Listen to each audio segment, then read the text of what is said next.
ओम शांति। 15 अक्टूबर 2024 के ईश्वरीय महावाक्य। पहले एक नज़र मुरली के मुख्य पॉइंट पर। बाबा ने कहा, अपने को आत्मा समझना है और एक बाप को याद करना है ताकि भूत सब भाग जाए। आत्मा में ही भूतों की प्रवेशता होती है। फिर इन भूतों अथवा विकारों का नाम भी लगाया जाता है। देह अभिमान, काम, क्रोध आदि। कभी भी कोई कहे कि ईश्वर सर्वव्यापी है तो कहो सर्वव्यापी आत्माएं हैं और इन आत्माओं में 5 विकार सर्वव्यापी है।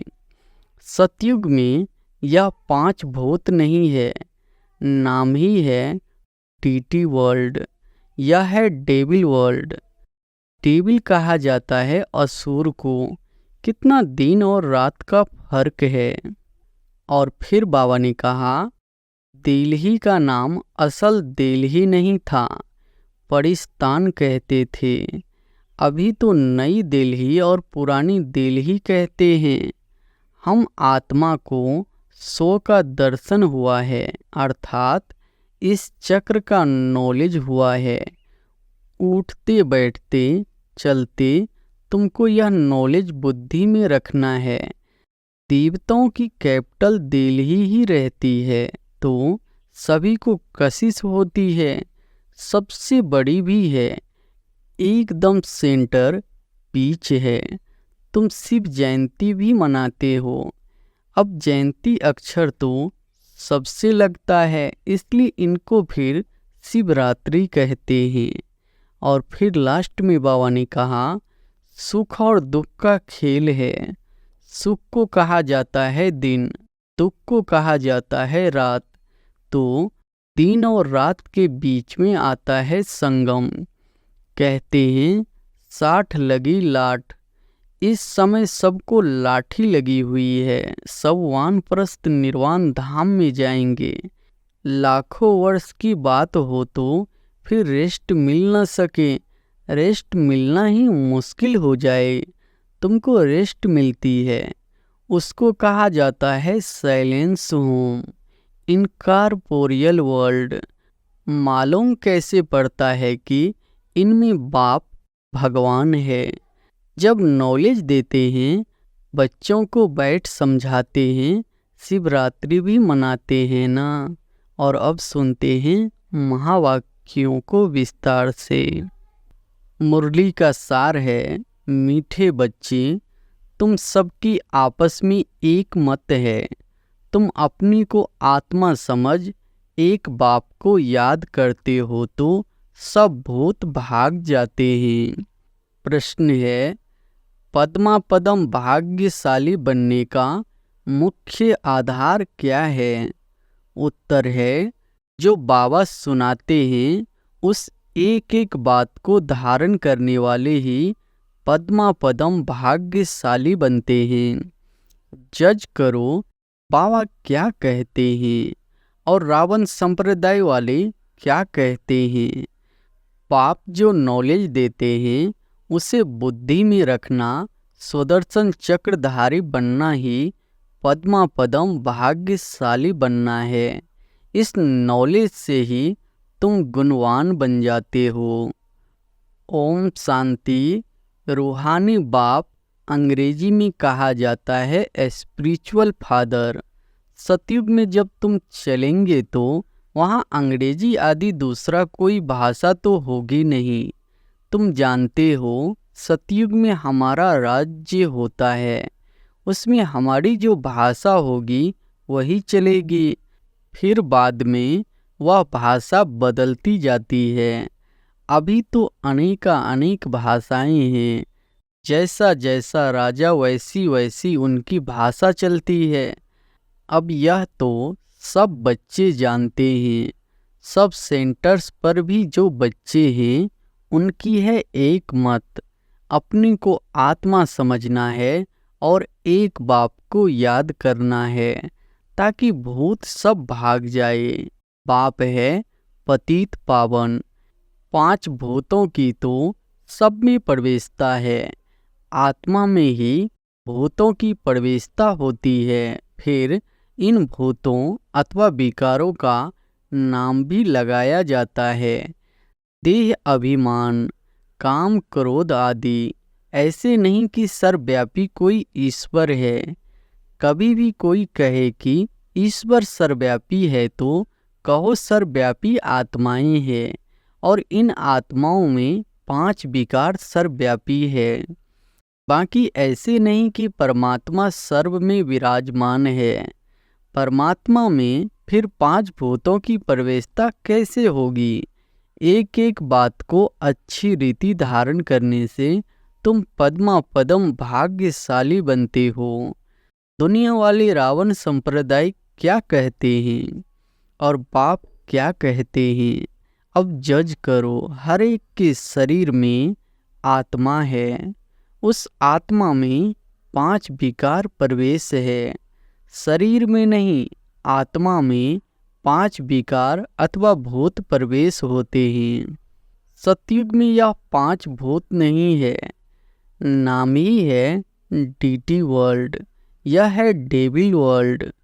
डेविल कहा जाता है असुर को। कितना दिन और रात का फर्क है।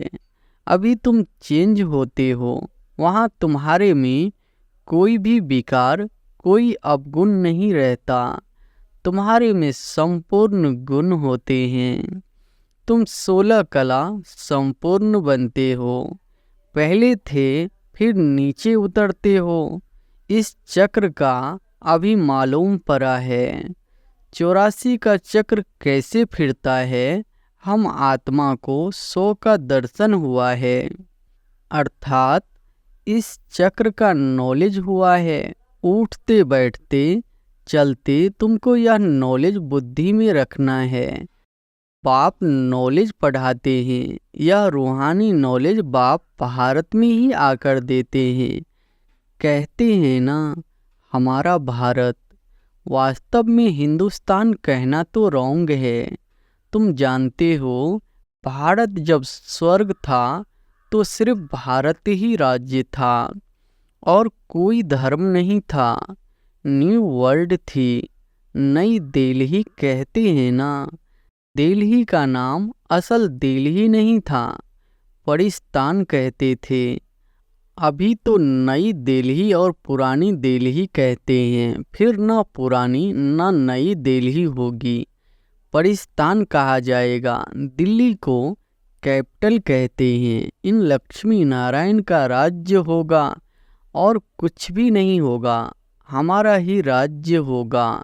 अभी तो राज्य नहीं है, इसलिए सिर्फ कहते हैं हमारा भारत देश है। राजाएं तो है नहीं। तुम बच्चों की बुद्धि में सारा ज्ञान चक्र लगाता है। बरोबर पहले पहले इस विश्व में देवी देवताओं का राज्य था और कोई राज्य नहीं था। जमुना का किनारा था, उनको परिस्तान कहा जाता था। देवताओं की कैपिटल दिल्ली ही रही है तो सभी को कशिश होती है, सबसे बड़ी भी है। एकदम सेंटर बीच है। मीठे मीठे बच्चे जानते हैं पाप तो जरूर हुए हैं, पाप आत्मा बन गए हैं। सतयुग में होते हैं पुण्य आत्माएं। बाप ही आकर पावन बनाते हैं, जिसकी तुम शिव जयंती भी मनाते हो। अब जयंती अक्षर तो सबसे लगता है, इसलिए इनको फिर शिवरात्रि कहते हैं। रात्रि का अर्थ तो तुम्हारे सिवाय और कोई समझ न सके। अच्छे अच्छे विद्वान आदि कोई भी नहीं जानते कि शिवरात्रि क्या है, तो मनावे क्या? बाप ने समझाया है रात्रि का अर्थ क्या है। यह जो 5000 वर्ष का चक्र है, उसमें सुख और दुख का खेल है। सुख को कहा जाता है दिन, दुख को कहा जाता है रात। तो दिन और रात के बीच में आता है संगम। आधा कल्प है सोजरा, आधा कल्प है अंधियारा। भक्ति में तो बहुत टिक टिक चलती है। यहाँ है सेकंड की बात, बिल्कुल इजी है। सहज योग। तुमको पहले जाना है मुक्ति धाम, फिर तुम जीवन मुक्ति और जीवन बंध में कितना समय रहे हो यह तो तुम बच्चों को याद है, फिर भी घड़ी घड़ी भूल जाते हो। बाप समझाते हैं योग अक्षर ठीक है, परंतु उन्हों का है जिस्मानी योग, यह है आत्माओं का परमात्मा के साथ योग। सन्यासी लोग अनेक प्रकार के हठ योग आदि सिखाते हैं, तो मनुष्य मूझते हैं। तुम बच्चों का बाप भी है तो टीचर भी है, तो उनसे योग लगाना पड़े ना। टीचर से पढ़ना होता है। बच्चा जन्म लेता तो पहले बाप से योग होता है, फिर 5 वर्ष के बाद टीचर से योग लगाना पड़ता है, फिर वानप्रस्थ अवस्था में गुरु से योग लगाना पड़ता है। 3 मुख्य याद रहते हैं, वह तो अलग अलग होते हैं। यहाँ यह एक ही बार बाप आकर बाप भी बनते हैं, टीचर भी बनते हैं। वंडरफुल है ना। ऐसे बाप को तो जरूर याद करना चाहिए। जन्म जन्मांतर 3 को अलग अलग याद करते आए हो। सतयुग में भी बाप से योग होता है, फिर टीचर से होता है। पढ़ने तो जाते हैं ना, बाकी गुरु की वहाँ दरकार नहीं रहती, क्योंकि सब सदगति में है। यह सब बातें याद करने में क्या तकलीफ है, बिल्कुल सहज है। इनको कहा जाता है सहज योग, परंतु यह है अनकॉमन। बाप कहते हैं मैं यह टेम्परेरी लोन लेता हूँ, सो भी कितना थोड़ा समय लेता हूँ। 60 वर्ष में वानप्रस्थ अवस्था होती है। कहते हैं 60 लगी लाठ, इस समय सबको लाठी लगी हुई है। सब वानप्रस्थ निर्वाण धाम में जाएंगे। वह है स्वीट होम, स्वीटेस्ट होम। उनके लिए ही कितनी अथाह भक्ति की है। अभी चक्र फिरकर आए हो। मनुष्यों को यह कुछ भी पता नहीं, ऐसे ही गपोरा लगा दिया है कि लाखों वर्ष का चक्र है। लाखों वर्ष की बात हो तो फिर रेस्ट मिल ना सके, रेस्ट मिलना ही मुश्किल हो जाए। तुमको रेस्ट मिलती है, उसको कहा जाता है साइलेंस होम। इनकॉर्पोरियल वर्ल्ड, यह है स्थूल स्वीट होम, वह है मूल स्वीट होम। आत्मा बिल्कुल छोटा रॉकेट है, इनसे तीखा भागने वाला कोई होता नहीं। यह तो सबसे तीखा है। 1 सेकंड में शरीर छूटा और यह भागा, दूसरा शरीर तो तैयार रहता है। ड्रामा अनुसार पूरे टाइम पर उनको जाना ही है। ड्रामा कितना एक्यूरेट है, इनमें कोई इनक्यूरेसी है नहीं, यह तुम जानते हो। पाप भी ड्रामा अनुसार बिल्कुल एक्यूरेट टाइम पर आते हैं। 1 सेकंड का भी फर्क नहीं पड़ सकता है। मालूम कैसे पड़ता है कि इनमें बाप भगवान है। जब नॉलेज देते हैं, बच्चों को बैठ समझाते हैं। शिवरात्रि भी मनाते हैं ना। मैं शिव कब कैसे आता हूँ वह तुमको तो पता नहीं है। शिवरात्रि कृष्ण रात्रि मनाते हैं, राम की नहीं मनाते, क्योंकि फर्क पड़ गया ना। शिवरात्रि के साथ श्री कृष्ण की भी रात्रि मना लेते हैं, परंतु जानते कुछ भी नहीं। यहाँ है ही आसुरी रावण राज्य। यह समझने की बातें हैं। यह तो है बाबा। बूढ़े को बाबा कहेंगे, छोटे बच्चे को बाबा थोड़े ही कहेंगे। कोई कोई लफ्ज से भी बच्चे को बाबा कह देते हैं, तो उन्होंने भी श्री कृष्ण को लफ्ज से कह दिया है। बाबा तो तब कहा जाता है जब बड़े हो और फिर बच्चे पैदा करते हो।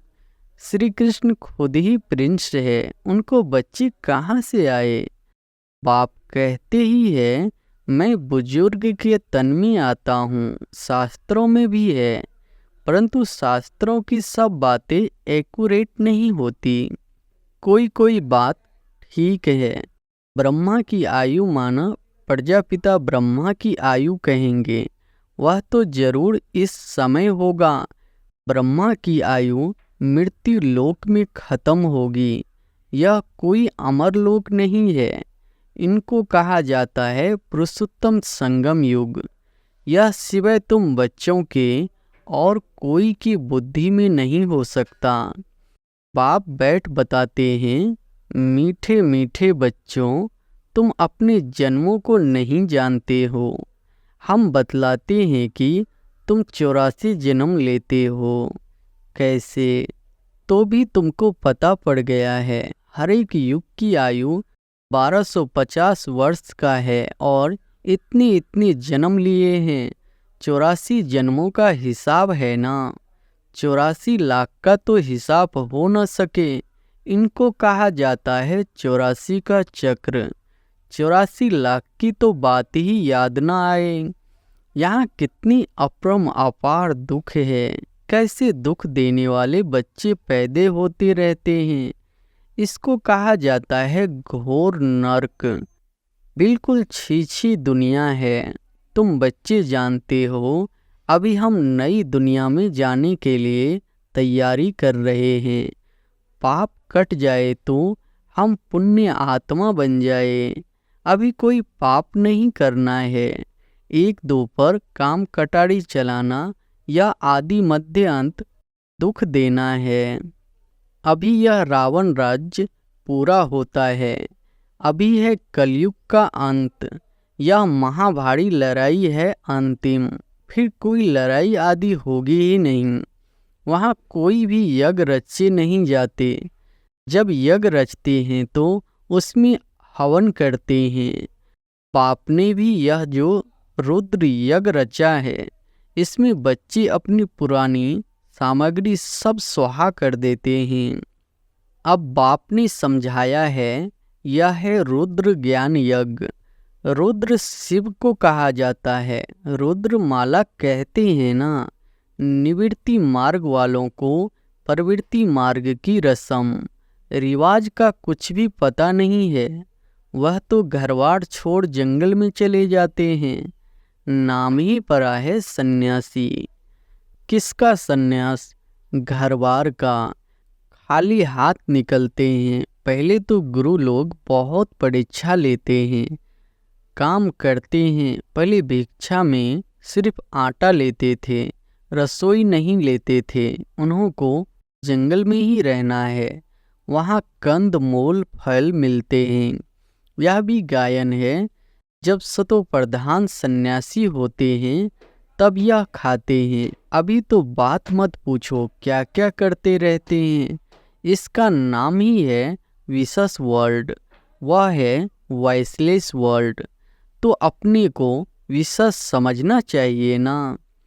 बाप कहते हैं सतयुग को कहा जाता है शिवालय, वॉइसलेस वर्ल्ड। यहाँ तो सब है पतित मनुष्य, इसलिए देवी देवता के बदले नाम ही हिंदू रख दिया है। बाप तो सब बातें समझाते रहते हैं। तुम असल में हो ही बेहद बाप के बच्चे। वह तो तुम्हें 21 जन्मों का वर्षा देते हैं। तो बाप मीठे मीठे बच्चों को समझाते हैं, जन्म जन्मांतर के पाप तुम्हारे सिर पर है। पापों से मुक्त होने के लिए ही तुम बुलाते हो। साधु संत आदि सब पुकारते हैं, हे पतित पावन। अर्थ कुछ नहीं समझते, ऐसे ही गाते रहते हैं, ताली बजाते रहते हैं। उनसे कोई पूछे परमात्मा से योग कैसे लगावे, उनसे कैसे मिले, तो वह कह देंगे वह तो सर्वव्यापी है। क्या यही रास्ता बताते हैं? कह देते वेद शास्त्र पढ़ने से भगवान मिलेगा। परंतु बाप कहते हैं मैं हर 5000 वर्ष के बाद ड्रामा के प्लान अनुसार आता हूँ। यह ड्रामा का राज सिवाय बाप के और कोई को नहीं जानते। लाखों वर्ष का ड्रामा तो हो ही नहीं सकता। अब बाप समझाते हैं यह 5000 वर्ष की बात है। कल पहले भी बाबा ने कहा था कि मन मनाभ भव, यह है महामंत्र, माया पर जीत पाने का मंत्र है। बाप ही बैठ अर्थ समझाते हैं, दूसरा कोई अर्थ नहीं समझाते। गाया भी जाता है ना, सर्व का सद्गति दाता एक।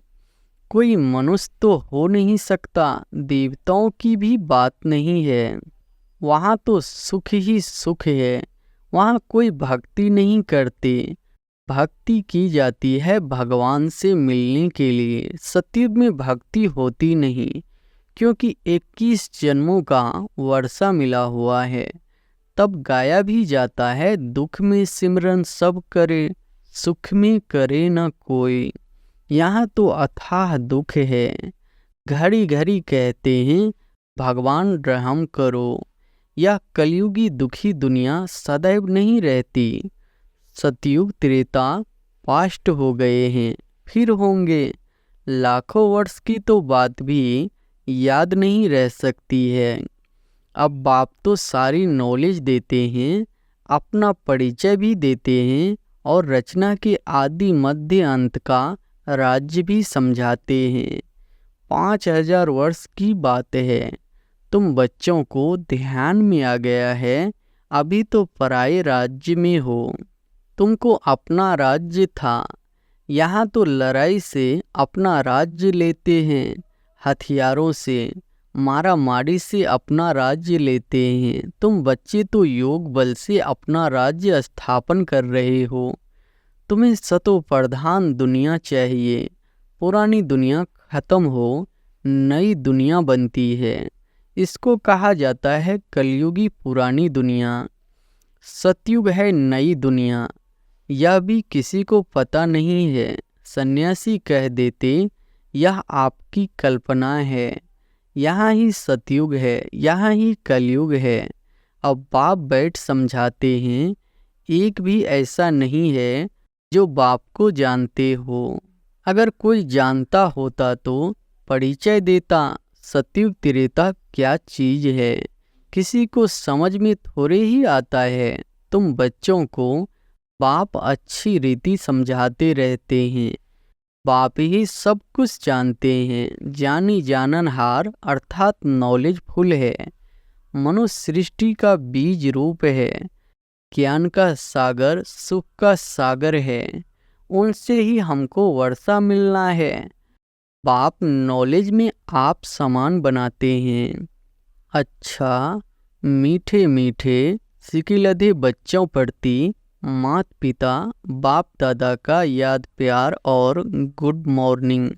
रूहानी बाप के रूहानी बच्चों को नमस्ते।